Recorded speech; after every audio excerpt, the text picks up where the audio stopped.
All right. Good morning, everybody. Academic Writers Unblock. We are now live on Academic Writers Unblock, or we're supposed to be. If you are watching this, you can grab your tea or your coffee and join me on the Zoom as well. The Zoom link is, well, everywhere on the group, but in the events that I created for this morning or any other event that I created for this week.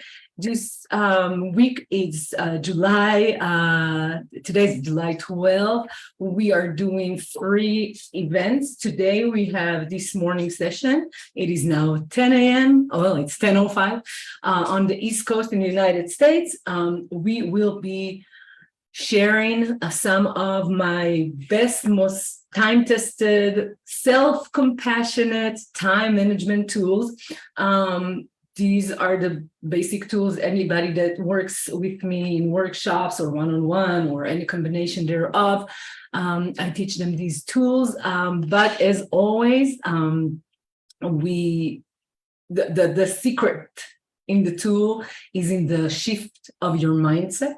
So I will do a little presentation this morning, and then we will meet again at 5 p.m. for live workshops. So if you're watching this now and you can't quite sit with us and be with us at 10 a.m., no worries. We will resume with an opportunity for you to get coaching from me and live workshop these tools and your relationship with time at 5 p.m. this afternoon. All right, so those of you who are on the Zoom, welcome. Those of you who are watching on Facebook, let me make sure that this is happening live on Facebook. I'm always a little bit paranoid because Facebook, but yeah, here I am. I see some people are watching live. If you're watching live, and you're most welcome to join us on the Zoom. I should probably put the Zoom link in the comment, but if you scroll up on the group and you go to the featured tab, the Zoom link is, I'm going to now pin it to the top, move to the front. So now it's on the front of the featured tabs. All right, guys. So now, because I really have to finish on time today, and I said 45 minutes to an hour, let me just start and share my PowerPoint presentation. Oh, there you go. I'm having, let me admit people. There you go. Ziggy, yay, Ziggy is back. All right. Welcome, welcome. Okay, so now let me make sure I'm in the right PowerPoint presentation because I've worked with several. Good morning, everybody. Yes, I knew starting the live on the Facebook would remind people and kind of cajole you all to come join me. So yeah, we're growing in numbers. Fantastic. So while I have people joining us on the Zoom, let me just remind everybody to sign up also for my emails. And if for some reason you've signed up and you're not seeing my emails, go look at your trash, spam, wherever folder, because they are coming through MailChimp. So it might, even when I send myself my test emails, I have to go look for them in the spam. And so I'm not a big fan of MailChimp, except for I'm a fan of everything I can, I can use without extra pay, because my business is just me doing all of this by myself. Anyways, I've sent this morning a reminder about this session, and then remember there's a 5 p.m.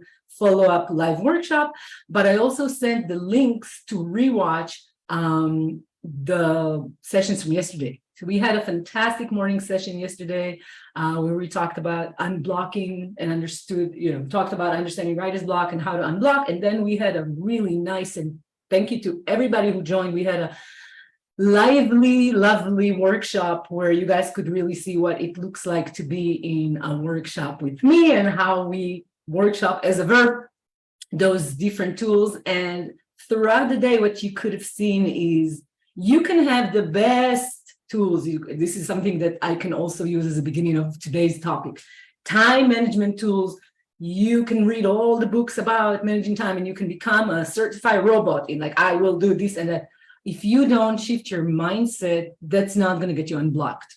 And in a moment, we'll talk more about this. But overarchingly, my invitation to everybody that's joining us today and in all other days is about a mindset shift. So before we actually start talking about time management, which is a very triggering topic, I invite everybody watching this to stretch with me. Just stretch, roll your shoulders back, remind yourself that you write academically because you love writing, because you have something to say. That it's like this, for those of you who know the Matrix, right? When the prophet tells Neo, by the time you eat the cookie, you will remember that you don't believe in these things. So let's stretch. If you want to get up and give yourself a full side stretch, let's do this. I always have a scarf so I can do side bends. All right, so yeah, pay attention whether or not just joining here to talk about writing academically, and especially managing your time. Is your jaw clenched? Are your shoulders going up to your neck, etc.? So now that we've stretched, we can begin. All right, so how do we shift our relationship with time? Let me start. Okay. Everybody seen the PowerPoints? If you're on the Zoom, all right, but it's weird. I see it in a weird way. Oh, there you go. So this is July 2023, free series for academic writers with me, Dr. Shalom Shachaf on Academic Writers Unblocked. And today, day 2, I've combined 2 topics, dealing with time / burnout without panic. I kind of tacked on the burnout stuff. I hope I will have, and we will probably do a little bit more about burnout at 5 p.m. today in the afternoon. All right, so my main message, my main takeaway for you today when we talk about time is very counterintuitive and very much the opposite of how you were taught to deal with time everywhere else, and definitely in academia. My premise is to teach people how to learn to, I call it the time dance, to dance with time. You can see again, I shift the language, more gentler language around things, is not to fight against correct timing. Now you may ask, what does it mean to have correct timing? We'll start with what is not correct. We tend to try to control rather than understand timing. Our whole approach to time is, I remember I went to upper school to get my GRE when I was applying for my PhD program in the United States. And, it's a very, very difficult test, especially if you're a second language person. I did amazing on the language, but try to do math in a language that's not your mother's tongue. Oh my, that was the hard. I'm so bad at math, and then doing it in a different language. So it was stressful. And then we had this really energetic, fantastic entrepreneur instructor. It was her school. She created the school. She was this ultra orthodox lady with like 7 kids, and one of those people that just the engine that could, like you just could, very inspiring. She would come in and she'd be like, ah. And she gave us those messages. She came in and she said, I had to learn when I got my MAs and I had 4 kids already. I didn't have my 7, but I had 4, right? And I learned, either you learn how to kick time's ass or time would kick your ass, and then she proceeded to teach us some really, some really good time management, chunk up assignments, do this, do that. All of those were good, good tools. Some of these you will see, I'm even recommending today. However, that approach, again, adrenalizes people and taps their fear. It's like, I will scare myself into being a good steward of time. I will, make myself fit some mold, some homogeneous out there in the world mold of this is how it looks like when I'm managing my time. And in the midst of all of this, you tend to just completely run over your own needs, your own perfect timed process. So in my world, I see everybody's completely unique and different, and we are timed machines.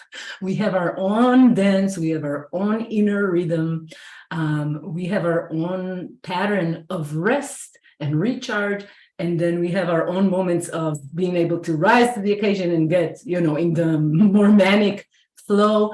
And no 2 people are the same. And no 2 people are the same over time. So we have Ankita here, and I hope, Ankita, you allow me you gracefully shared yesterday, for example, how you were able to do certain things in a certain rhythm and a certain way when you were, carefree, childless individual pursuing your education, and that was all you had going. Fast forward to today, you are practically a single mom, right, of a 4-year-old. Well, lo and behold, you can no longer, and if I can quote you from yesterday, right, no more pulling all-nighters, no more staying to write all the way to, I was the exact same way. My dissertation years, my brain, I called it the 4 a.m. Cinderella. I wrote most of my dissertation, and by the way, I was already pregnant, not so fantastic, but I was still living this pattern between 2 a.m. and 5 a.m. in the morning. And that is very much now that my kids are older, I'm gravitating back towards these times. But when you have babies, guess what? That's just not gonna fly. You're not sleeping all night taking care of babies anyways. These are not gonna be your writing hours. So I had to really teach myself, okay, in the life I now have, I have to learn how to write. What is the next best thing? And shockingly to me, it was actually 5 a.m., but after a night's sleep. So suddenly I go to sleep early and I wake up at 5 and I write. And it was an identity crisis as well. And it took many years of really resisting this. So that's my other message to you. Time shifts, rhythms shifts, things change, and transitions can also kind of get us really stuck unless we're willing to constantly, and that's another big thing I teach you, constantly check in with you. Part of the mindfulness I encourage around your writing practice is to continuously check how your time and energy, it's almost like you have a bank of time and energy, right? Like, and how it's shifting, what you have going in your life, where you are required to spend your time and energy, and what remains. And I'll teach you in a minute my compassionate, I call it the hand scheduling tool. And I'll explain to you also the trick, because it's a cognitive, I took this tool from cognitive behavioral therapy and I tweaked it a little bit to be more compassionate. But yeah, that's the premise that I have for you. First off, my challenge and my invitation for you is, are you ready to explore your own sense of timing, your own sense of rhythm, and your, what I call your time and energy needs? So a little bit more on this. All right. Sadly, my PowerPoint doesn't get back to the same place. There you go. Here. So we tend to try to control rather than understand timing. And timing is a little bit like the weather, both inside and out. There's constantly things changing. If you have a semester, even as a faculty member, if I had a semester where I taught 3 classes or I'm teaching 2 classes, are these brand new classes that I'm prepping for the first time, or are these the kind of classes I just have to plug and go? Like this morning class, I didn't have to do too much prep because this is a class I always teach whatever workshop I do. So I just moseyed on over with my tea and moved around a couple of PowerPoints. And also I'm showing you that I'm not a perfectionist because I'm trying to role model not being perfect. So I'm like, that's okay. We'll see if there's a mistake on the PowerPoint. But if I was, doing this as a TED Talk, right, I would be putting a little bit more time and energy into how I build it, just so. All right, so it's a little bit like the weather. Now, also inside, yesterday morning, I felt, I had all this energy build up towards knowing I have a full week of this. So I woke up and I did like 100 million, emails and this and that. Today, I was like already tired because of everything I did yesterday. So I just allowed myself to sleep a little bit more and wake up and kind of come in. I'm like, they already know me. They appreciate what I do. I can kind of come in, right? So it's like the weather, both inside and out, and it's constantly shifting. All right. So moods are fact. That's my next premise. I said that yesterday, but it's important here. And I want to especially highlight this following rarely understood fact. So when you experience melancholy, right, it's the other side of high focused, happy energy. And these are the 2 sides of the creative process. So I want to explain this a little bit. We tend to really freak out when we feel sad or empty or bored or just, lethargic, all of these things. And we crave those moments where we have this highly focused, happy productivity, right? Oh my God, can I just get to where I'm like this, right?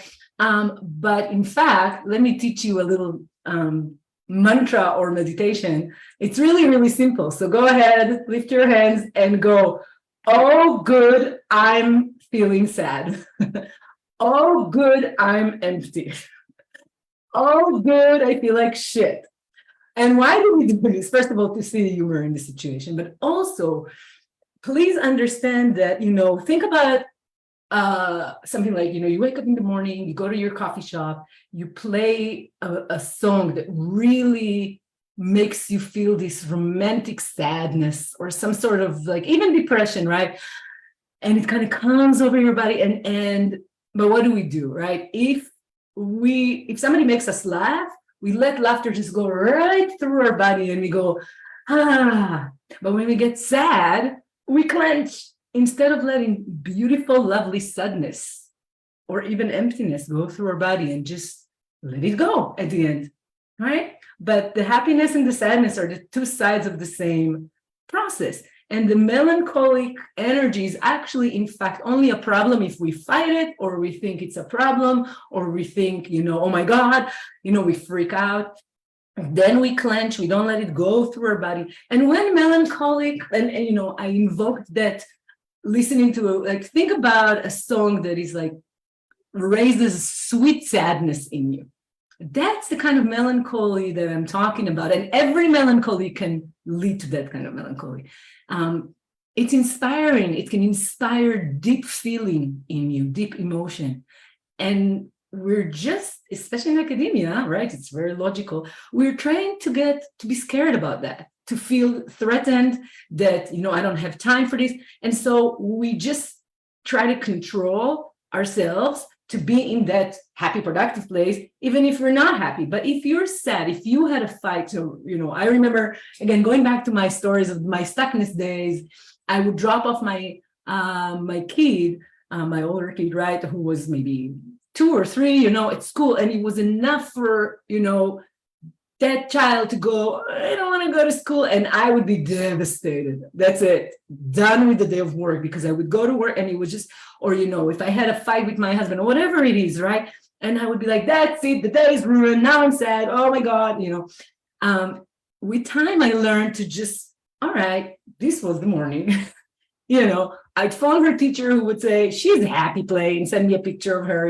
I'd text with the husband who would be like, I don't want to fight with you no more. Okay, let's not fight. Whatever it is, I would take my coffee. I would sit in the coffee shop. And instead of being like, now I can think about that, I'd just be like, okay, all right, let's listen to some sad, beautiful music. Just attend, remember the ocean of the creative process, attend to the conditions of the ocean. Our job, right, is to attend to, cultivate the conditions, but not fight them. You can't control the weather. You can't control either your inside moods or what people would do outside. You can only try to it's not a disengagement. It's being an attentive observer and paying attention to where you are on the emotion. Now, I do this because emotionality works in waves, from hope to pain and back again. And that is very similar to melancholy. Although melancholy to me is a little bit different than emotionality, but both are going on this wave. So instead of trying to control the wave or freak out unconsciously about being on a wave, surf the wave, Also remember that the places where you are down are not uncreative. Those are creative places. I liken that feeling of emptiness to, and excuse me, because I'm Israeli, I had to go to the army, so everybody had to go to the army. Most of the time in basic training, all you do is you clean your goddamn weapon all day long. And why do you have to clean? You have to clean the barrel, because if any debris is in the barrel, it's a safety hazard, right? If you're gonna shoot, you better have your barrel empty. I feel like those moments of emptiness clean out the barrel, if you will. It clears the channel of the breeze, right? You know that when you're in the flow, it's as if something comes through you. right? When you're writing and you're really in the flow. So think about those moments of feeling sad, empty, burdened, weighted, whatever it is, freaked out, panic, whatever it is, as opportunities to clear that channel so the good stuff can come, right? So instead of clenching when we feel that whatever it is, I recommend just going, oh, good, I feel stuck. Oh, good, I feel empty. Oh, good, I feel sad, whatever it is. All right. And remember that these are, it's no less a part of the creative process than that, what you're trying to achieve, which is that happy, focused energy. And if you, especially when you struggle, and some of you have mentioned it, that you feel like you're in a place of struggling to find that focused place, I would say stop fighting with the non-focused place. Less, because we put so much energy into, well, I was talking yesterday about how, we put energy into trying to control ourselves by insulting ourselves. You're lazy, you're this, you're that. And if you just release that, you're going to have extra energy in your energy bank to deal with what you really need to deal with. The same thing with time, now, I'm not saying if you have a deadline, just sit there in melancholy for 5 months. And I'm definitely not saying if you're, experiencing a level of depression or anxiety, I should have probably said it early on. I always recommend therapy. I always recommend, finding the help, finding the network of friends, right? So I'm not talking about situations where, although to be honest, I've seen people practicing this and not needing a psychiatrist anymore when they were already being referred to one. But therapy, definitely, everybody, if you can afford it, and if you're in university or whatever has resources, I always recommend that. But in the normal run of things, right, you should not get into complete distress over a day when your energy is low, a day when you feel like burdened with some emotional stuff or melancholy. Just be kind to yourself. Again, think about that inner child that you would reparent. If your child came to you and said, I just feel sad, what would you do? Probably would give the child a hug. So give yourself a hug. Just don't freak out. All right, I think you guys are getting the point. So there's no point fighting your own mood. Awareness and acceptance will see you through. Now, I'm feeling curious to ask you, have you ever heard anything similar, any recommendations similar to that in academic settings about managing your, going like, right? This is what we end up doing to our students. And again, remember, I was that, I was a graduate advisor. I taught graduate seminars. I ended up doing like 50% of every graduate seminar was a writing seminar, even if it was, the theory and issues or whatever it was that I was supposed to teach. I just ended up understanding my students need this more than anything. So this is tried and tested. All right, friends. So exploring your dance with time. I have a couple of choice quotes from some of my favorite books. And again, book avalanche in the background. There you go. I always have book. If I don't have one book avalanche, to hear them fall during a session, I did not do my work.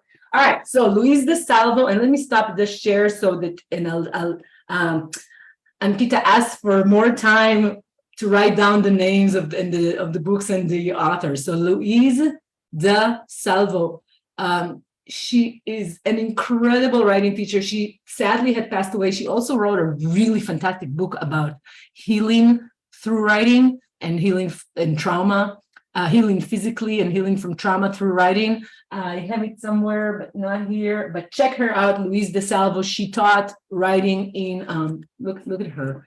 So you could see the goodness.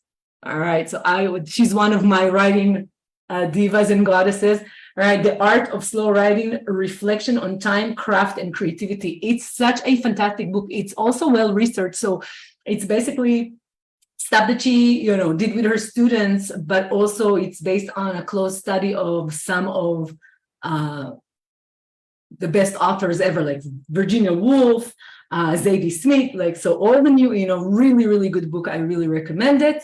And she says, there you go, back to the PowerPoint. Find your own rhythm. There's, she has, that's the chapter I recommend. And I think this is the one we read in foundational workshop as well. So those are like really, really short chapters. And again, it's similar to what I've already been saying. She is, in general, her book is called Slow Writing, and she says, I have this over my writing desk as well. She talks about slow writing, and she says slow writing as a practice can slow down time. Slow writing is a way to articulate time, a way to slow down life as well. So again, her language really invokes and invites you to think not in this very academic way. And she taught in Fordham University, I think, or in the New School in New York, one of those. And she was talking about her students coming in to say, I have this project and now I have to finish it within 3 months. And she would say, do you really? Don't, no, I actually think you need to deepen this project, and it would be better if you spent a year. So her whole mindset shift is towards slow writing. It's a little bit like slow food, right? You want to cook the meal, you want to know the ingredients, you want locally sourced. It's this movement, right? She also says slow writing is a meditative act, slowing down to understand our relationship to our writing, slowing down to determine our authentic subject, slowing down to write complex work, slowing down to study our literary ancestors, she says, slowing down to feel what I feel, to examine my motives, to release even my purest motives, and just be. And so that's the kind of stuff that that book invokes. And find your own rhythm. So she has, and I'm going to repeat, she gives you practical ways to find your own rhythm, but work with what your rhythm is. All right, Julia Cameron. And again, let me stop to share the book. The book of, she's very famous for The Artist's Way, which is a very famous book, Julia Cameron. And here is Julia. And she is a famous creativity writer. She kind of invented creative unblocking as what we're doing today. And again, she's very well known for The Artist's Way, which is a 12-step program. She is a recovering alcoholic. She's still with us. And every alcoholic is always a recovering alcoholic, although she's not had a drink in like 40 years. And she took the 12-step system and made it into a 12-step for creative recovery. The book that I love best, however, is this one, The Right to Write. And because this one is specifically, it's called An Invitation and Initiation into the Writing Life. So this is specific for writers. And I think it's very, very important for academic writers. And she starts actually by talking how early schooling, in a way, turns us off of writing. Because you come in, she says, at first you grab at language and you just enjoy writing. But then you go to school and they tell you, or, you enjoy storytelling, and then you learn how to write, and then you get the first red mark that says poorly written, or you didn't do it well, or the grammar is not good. And she describes a process, right, where this external judgment starts overpowering what writing is supposed to be about, which is what I continuously tell you guys, right?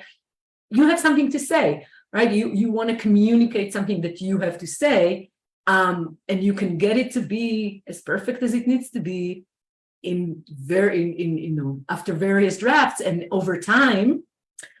But if you're going to stop yourself early on, all right. So this is the Julia Cameron stuff, and she says she has a lot of good stuff about time.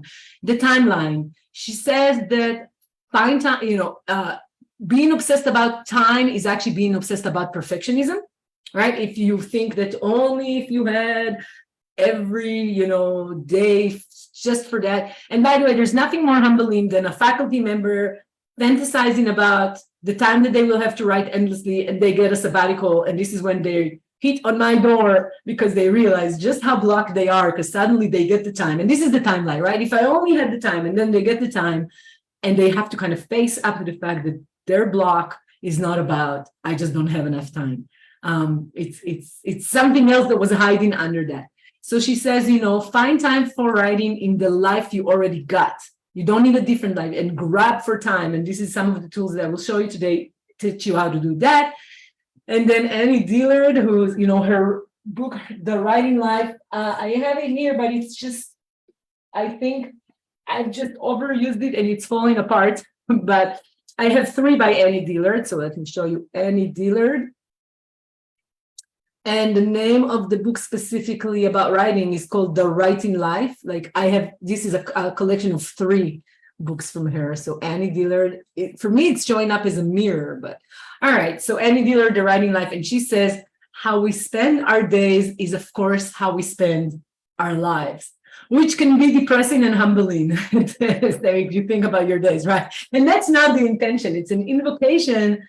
And what she actually means by that, by the way, is that she recommends spending more time staring at nature, being very relaxed, and just engaging in sweet nothingness and stuff like that. It's not like, it can sound like a neoliberal capitalistic call for make yourself a super slave and a robot, but that's not what she means. She wants life to be good and how you spend them. So for example, for me, I love today. I spend the day talking about stuff I love to do. And then, I'm going to take my kid to or whatever. And then, right. So think about your day-to-day decisions. Also, I think it's a recommendation to find the patterns that you do appreciate and that support and cultivate what you do want to do and invest in those patterns, right? So look at your life. And this is the secret of today's tool, as you guys are probably already guessing. It's all about self-reflection. So I invite you to look at the patterns you have around time, find the ones you love and cultivate those, see the ones that you don't like or that are stressing you or are making you depressed or anxious, and work to move on from those. All right, so here we are going back. So those are some of the quotes from my favorite writing divas, usually women, although there's a couple of men. All right, so explore your time and energy needs. Right? We tend to judge, as I said, we tend to judge the needs we have around time and energy. How does it show up for you? So we would probably stop in a normal workshop. We would stop and write a little bit about this, and maybe we'll do this for this afternoon. So this could be your homework for the afternoon. All right. So you stop and you just, are you judging what you need? If you need to sleep in, or you need to work at night, or you need time with your friends, or you need time with Netflix and a joint, whatever it is, right? Do you judge it? Hey, I'm just talking about my life right now. So, do you accept it? Do you have needs that you or others around you don't accept? This exploration can be very powerful because and again, this is something Julia Cameron says when she encouraged people to do her practice, which I didn't even talk about, which is morning pages, which is 3 blank pages, handwritten every morning. This is why I buy these in crate of 40 from the dollar store. I have these blank sketch pads. And she says, if you write and you journal and you look at these things again and again and again and again, and day after day, you see something that you don't like, you're going to end up changing this. So if you name the time and energy needs that you have that you don't accept or others don't accept, and let me say another thing about this, others don't accept. You may have people around you that reflect to you some kind of negative messages, but honestly, if I've learned anything by doing this mindfulness work for the last however many years, I think a decade at this point, is we cast those villains. We give somebody the job, we project onto somebody the job to judge us, to tell us to be that asshole, right? And we only get upset if deep inside we have harbored the same judgment. So at this point in time, when my beloved anxious husband gets anxious about shit that has to do with my shit, I just go, thank you.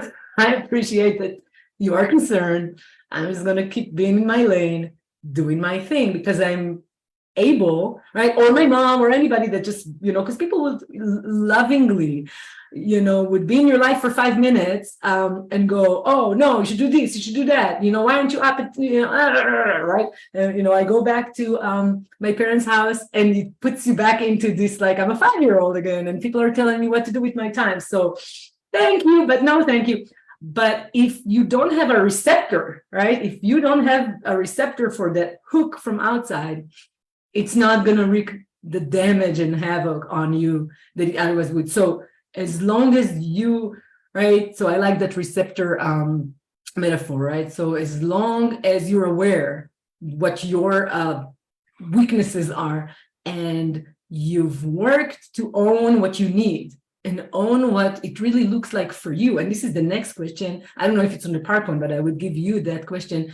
And this is a fantastic tool for everything in life, every kind of situation, not just writing. Open-ended question. And it goes like this. Instead of, why do I suck? Why is this hard? Right? That's a really, really bad question. It brings, the range of answers already is dictated by the question. It's not great. So instead, and this is from a fantastic coach, one of the first coaches in the United States, and her name is Karen Carey Parker, and she taught me this tool. It's called open-ended question. Instead, you ask, what does it look like for me? So what does it look like for me to have endless time to do this? What does it look like for me to do this with joy? What does it look like for me to handle all my responsibilities without burning out? What does it look like for you? So open-ended questions invite, right, more parts of your brain, more parts of your psyche, not just the harried, stressed voices, to participate in giving you good answers about what is possible. Which is another great open-ended question. What is possible here? What is the possible solution? Is there a solution I am not seeing right now? So practice those open-ended questions. And if you guys have been paying attention at all over the last 2 days, I'm a big believer in setting up times for journaling and just being with your thoughts. Now, a quick, since I'm on it, I'm just going to go into this. So a quick tip from Julia Cameron for this with her morning pages. She says, don't judge what comes out of you when you journal. Be pretty, be shallow, be whiny, just make sure nobody reads your morning pages, because let me tell you, if you do morning pages, somebody can somebody can read your morning pages from 6 months ago and come find you to have a fight that you ended up not having with them 6 months ago because you wrote the morning pages and you got over it. So, write this, like journaling, this stuff is for you. You create a space that is just for you. All right. So where were we? All right, here we are. Oh no, wrong PowerPoint. See, I have all these different, and now I can't, come on. Stop the share. You guys in the US know what I'm joking about with the stop the. All right, I gotta keep laughing. We gotta keep laughing. All right, so this would be a great exploration to do. You can come back here later and thank you for all of you joining us, especially Splenic. All right, what do you need in terms of time and energy that you cannot currently get? Now, I am already telling you, this is a trick question, because it is my belief that with gentle, loving self-appreciation, with gentle, loving cultivating of the idea that you do deserve what you need, right? Everybody deserves what they need. Why not you? Why just not you, right? You can slowly shift this stuff. Like, just the other day, and I was talking to a client, it's a long time established client, and this person was telling me that's it, I only have whatever, this is the last deadline for my dissertation, and and then I gently inquired with her, okay, what do you have going in the next 8 months that you're working in this? And not only does she has a 40-hour work week, she added an internship or certification that would be 3 more hours a day. And then we had to have a come to Jesus or come to Moses for my people conversation, right? Because I was like,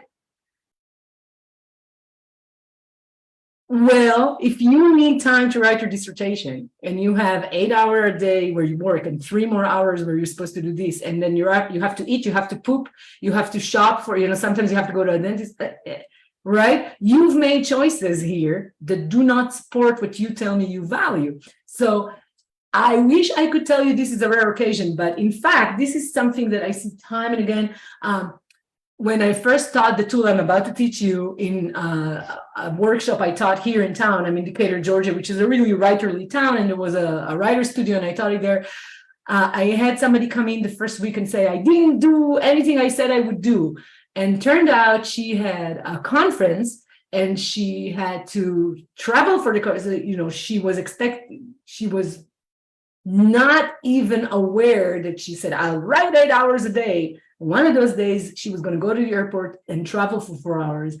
And then she was like, and I wrote the paper for the conference on the way. I'm like, well, you wrote A, you wrote B, how did you look at this week ahead of time and say, I'm going to write 40 hours when all of this stuff, right? So the tool I'm going to teach you is really a tool that begins with, it looks so simple, but it's a self-exploration tool.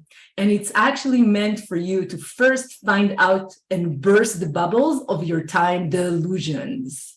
Okay, now I'm not supposed to, if you're doing the cognitive behavioral thing, you're supposed to give people the tool, let them go play with it, they come back, you burst their bubbles, you showed them how they didn't understand. But A, we don't have time like this. And B, I think we're smart enough, and I trust my clients and my audience enough to not need to be tricked, but if you can be shown the trick, you can see. All right, so now maybe hopefully you're curious about the tool and I should get to it because look at the time. All right, so do this exploration on your own time. All right, and maybe we'll do this in the afternoon, we'll see. And today, don't forget, we're meeting at 5, trying to accommodate for different people's schedule and time. And this is another reason why I have people vote on the group to tell me what the time that would work for them is, because I can't go against my own teaching and just tell them we're going to do this at this time, right? All right. The hand scheduling exploratory tool, drum roll. So the time management tips here is that you take time to plan time. So I'm just going to go into turbo mode a little bit so we can, do this quickly. I recommend doing the hand scheduling exploratory tool every week at the first session of your week. For me, this used to be Sunday night because I would work after everybody goes to sleep. Again, my mind really thrives at night. One compromise I had is, I cannot stay up until 5, but I can work between 10, after everybody goes to sleep, between 10 and midnight. And this is when I would take time to plan time. And second premise here, you schedule work, but you also schedule play, right? You schedule both. And we'll talk about the details. The plan, you can make weekly, monthly, annual, 5-year plan, but today we're going to talk, so you can use the same tool for longer plans, and I'll maybe have time to show you. Tomorrow I'll show you how, because tomorrow we're doing long planning for longer projects, but today we're going to talk about an ongoing tool that basically, as you work with me, when you work with me, you teach yourself to start your week by doing that. And depending on, when you've worked with this for a long time, first of all, it's only going to take you about 5 minutes, and you already have gone through it. It's not going to be a big time commitment to plan time. But early on, I actually want you guys to spend some more time with the tool, because I want you to make the plan and then see how everything you planned was too much, write what you really did, and adjust every day as you go. So early on, I want people to do the weekly plan and then every day write what really happened. And so it's a little bit more involved, but it's worth it. All right. So here is the beautiful, very on purpose, not elegant, crude, hand-painted tool. So I take one of those blank pages, and it's very important. Don't do a really beautiful Excel sheet for that. No, that's you do it, right? And you go Monday, Tuesday, Wednesday, Friday, right? And then you just do those lines. And I always pay attention to how I give more wider row for Monday. And then by the time I'm in Saturday and Sunday, it's like they go smaller. And I think it reflects also that in my mind, Saturday and Sunday are not exactly work days, so they don't deserve as much space. All right. And then, okay, so you start by blocking out structured activities. Now pay attention, everything, work, going to the supermarket, appointments for your children, whoever, if you're taking care of people, appointments for your dogs, teaching, everything. So this is in black. The red is the second stage when you find it's like, this is what I meant by plain battleship, right? You locate the times that are then remain available. So I'll show you this mock schedule I have up here is from the time I was a professor, tenure track, teaching 2-2, advising 5 PhD students, and Lord only knows how many MA students. All right. So I started by blocking out my teaching, undergrad class, right? Tuesday, Thursday. That semester it was like a Friday. Yeah. Tuesday, Friday schedule. And then what I did, all right, where's my graduate? Here's faculty meeting, office hour. Oh, here's the grad class. It was Wednesday. Okay, so I start by blocking out the teaching. Now, the next thing I do is I try to put everything I need to do on campus on those teaching days. All right, so undergrad class, I put lunch here, and then office hours, and same, office hours are always in the same, I try to have the teaching days be when the faculty meeting, all of that, to try to really just do that. Now, I blocked out 6 to 8, and it is called Kids Wake Up to School Drop Off. All right, so all the stuff. Now, I also train myself, and that's the next kind of step, I try to do the chores that have to do with kids, etc., and house during those times, right? So I have 6 to 8 blocked out, and then 5 to 8 at night blocked out for kids plus chores, right? Like picking up the kid. Now, I mean, this is probably I would pick them up at 4, but never mind. This is the mock schedule, right? So, but then I just cross this, and this is the time that. So, for example, I would not fold the laundry Monday in the red zone here, which is the time remaining, right? So after I've identified, I train myself to think, okay, what can I do during this 5 to 8 time? So dishwasher, whatever it is, right? Grocery shopping. I don't do grocery shopping. My husband does that. So this is why it's not listed here. But for example, if I knew I had to go to I know it sounds boring and mundane, but this is important. Because again, people they do that and they don't put in all the stuff they do, and they can't, because the whole idea is for you to see that you are doing so much. So house chores, everything. All right. Then look realistically at what remains. These are your writing windows. Now with that, again, it can look like a lot, but remember, this kind of writing, flapping on keyboards, is 10% of writing. So when I block out 8 through, well, actually, look, on Monday I had 8 through lunch, and then a lunch break, and then 2 through 4. I'm not saying I'm going to write for all of these hours, right? Later on, you will see I will schedule process time, yoga, walking, but I know that it is part of my writing practice. I know that this is time that I take to take care of myself, right? So I schedule self-care time, process time, and product time. I will show you in a minute, right? So it is involved, and it takes some time.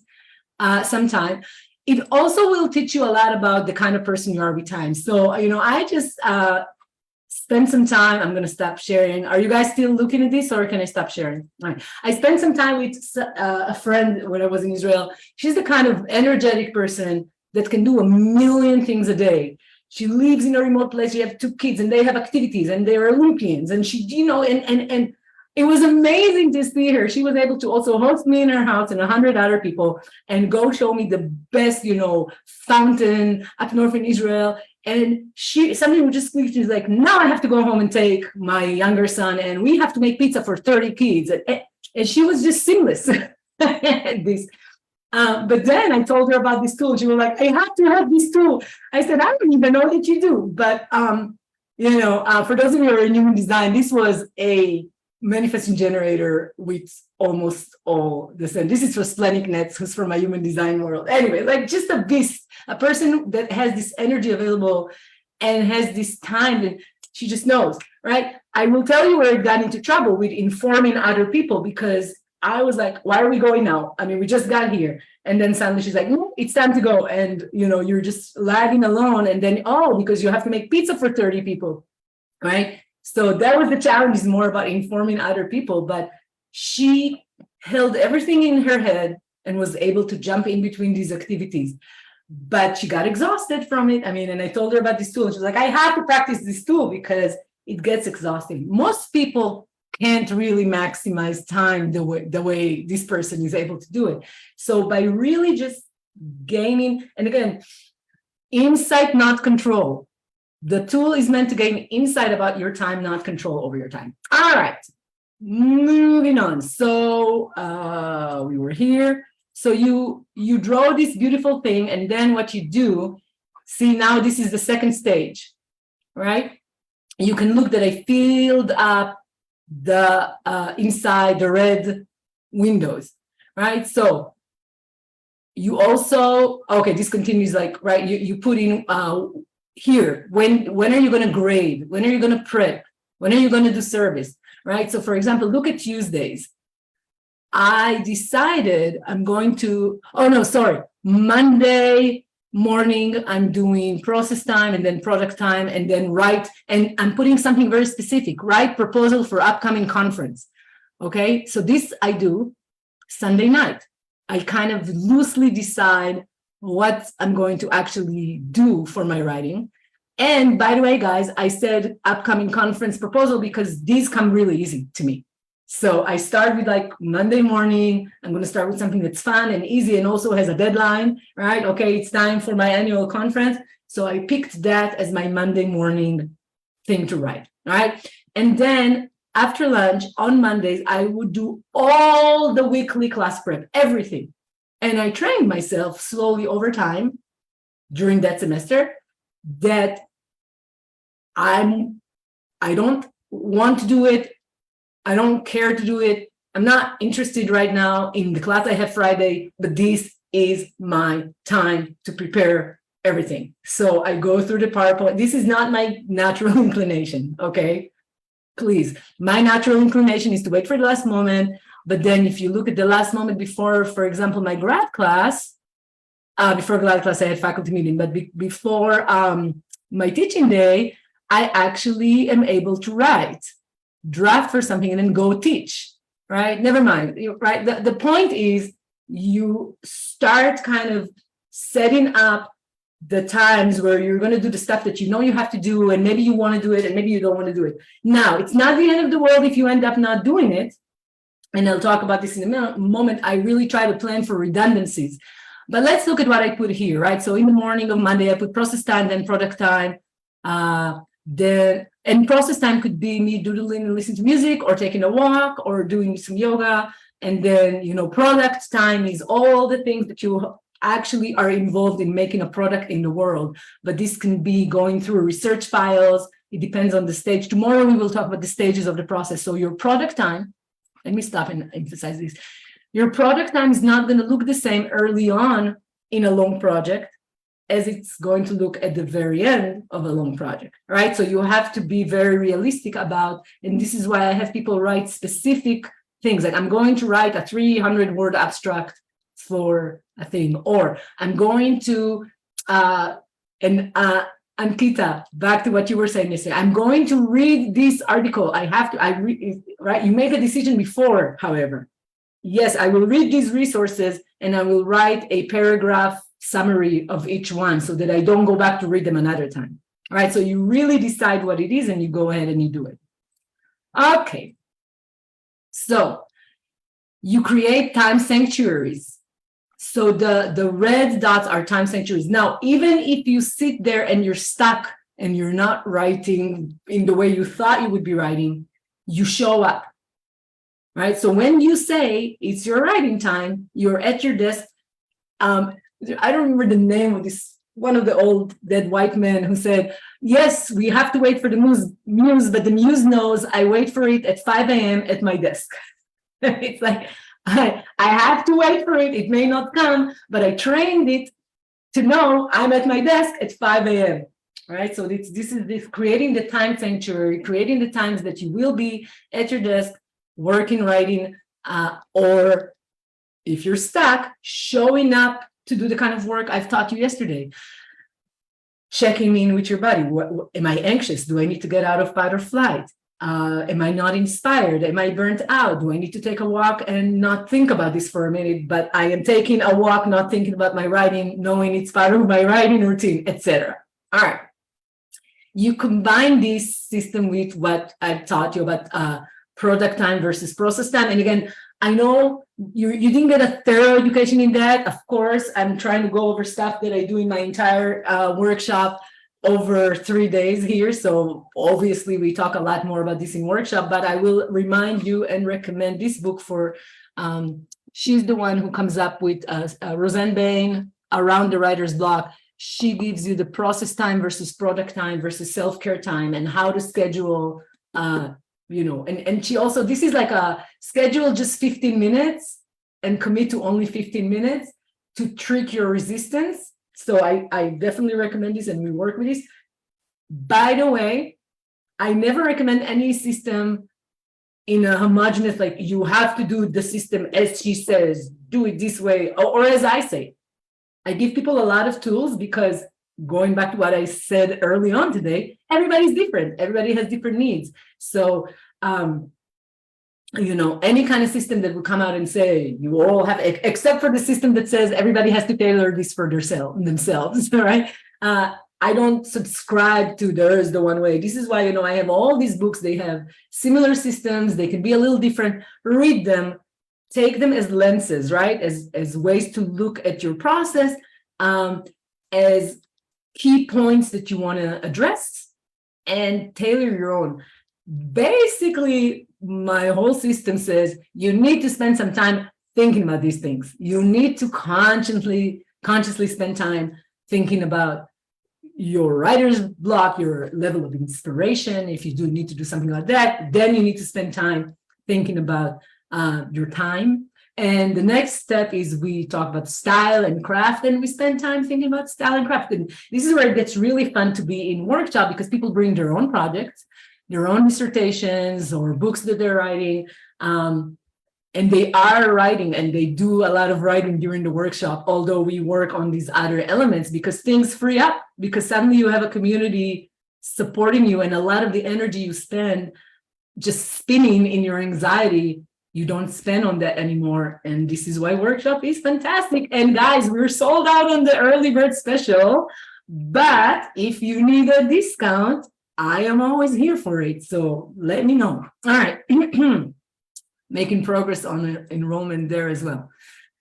Friends, let's see. Give yourself redundancies. If you have 4 hours available, commit to 2. So for example, look at this Monday, right? So, commit to 2 hours so you can fail safely. So basically, if I ended up sleeping in Monday or my kid needed something or I got upset or I felt empty, whatever it is, right? And I didn't do shit.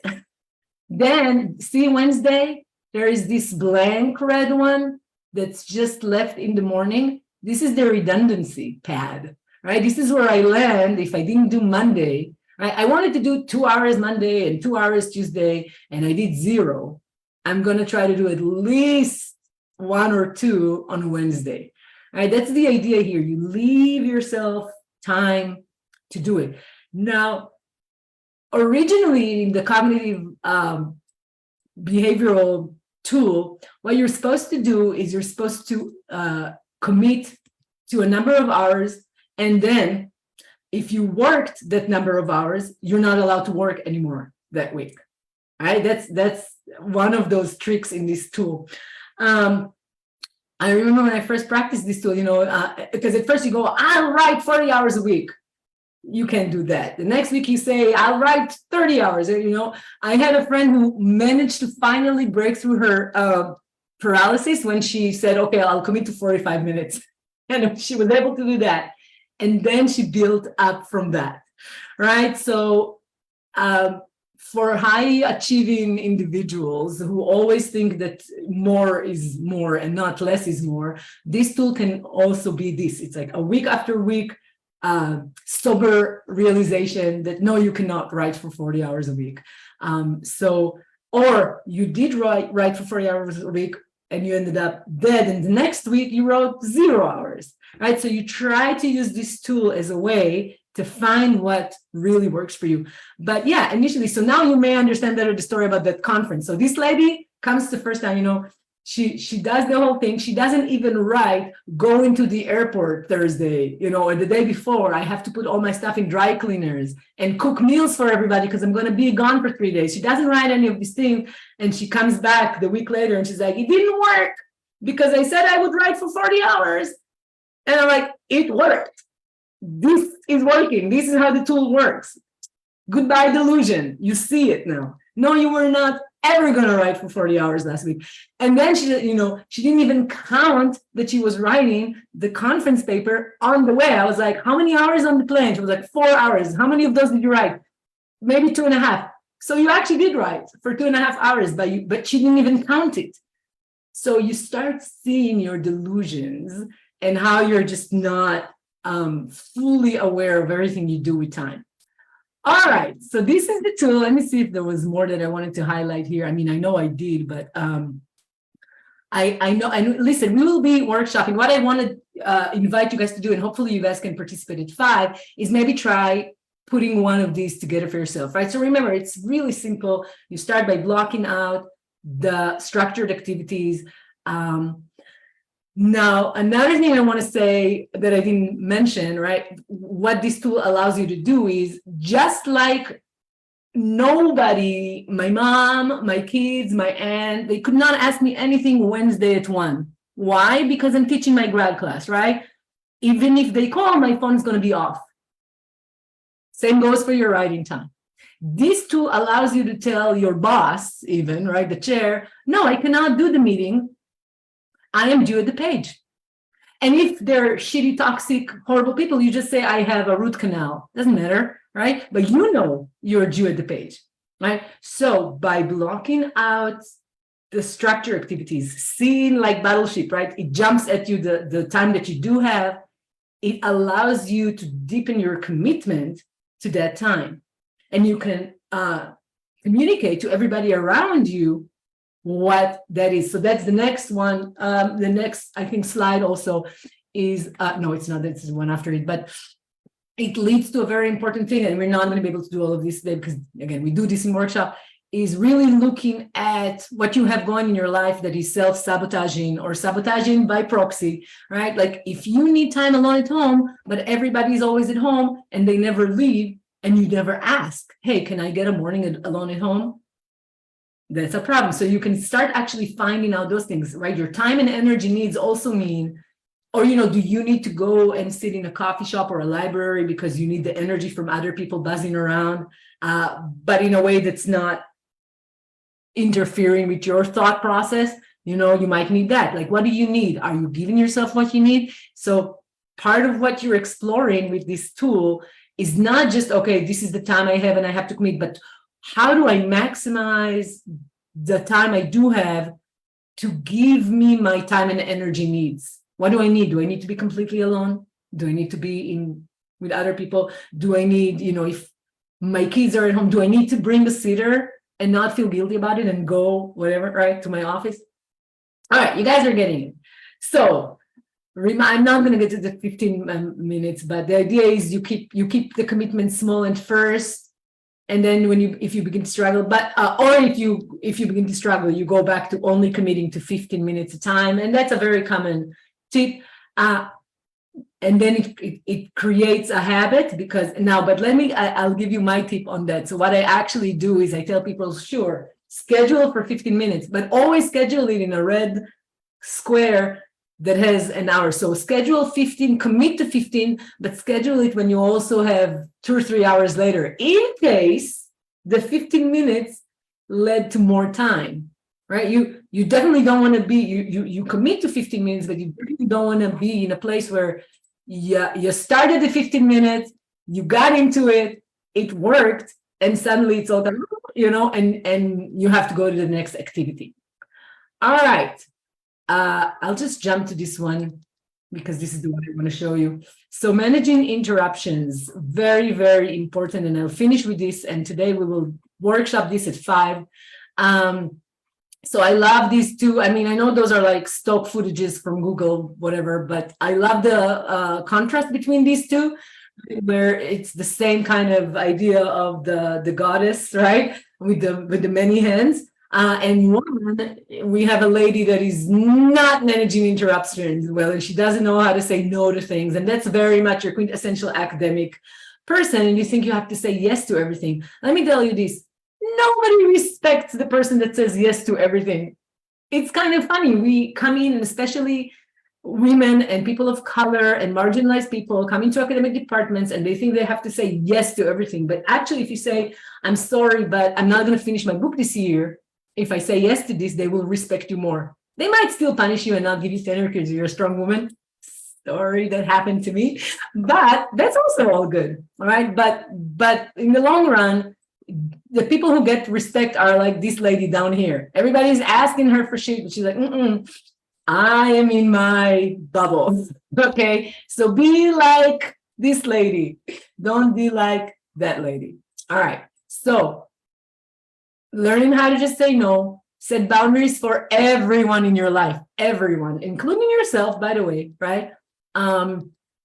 Be selective in what you say yes to. Keep your writing time commitments, of course, but without self-blame or panic. Remember, the way I tell you to do it, you should build redundancies. So if you were just not feeling it, or you were melancholic or whatever. And another thing, insist that others respect your writing needs. That's not okay. And the other thing I wanted to say with this, I think I lost my train of thought. I was talking about, boundaries. So boundaries, how do we know if boundaries work? We don't know if our boundaries work until they're being breached. So don't get too scared about setting a boundary. And especially if you're the kind of person who doesn't like conflict and would avoid conflict and avoid the truth. So train yourself in saying very lovingly and beautifully, I need this. Please respect that I need this. You're going to feel better, and this, this is for people who live with you or, share parenting chores with you or whatever, things like that. You have to be able to communicate with people what you need and remind them that, or, convince them that they should want you to meet your goals just as much as you want to meet your goals. And you do that by reciprocating, right? Everybody together have to communicate because if somebody is not fulfilled and can't do their stuff, it's not going to work out anyways in the relationship.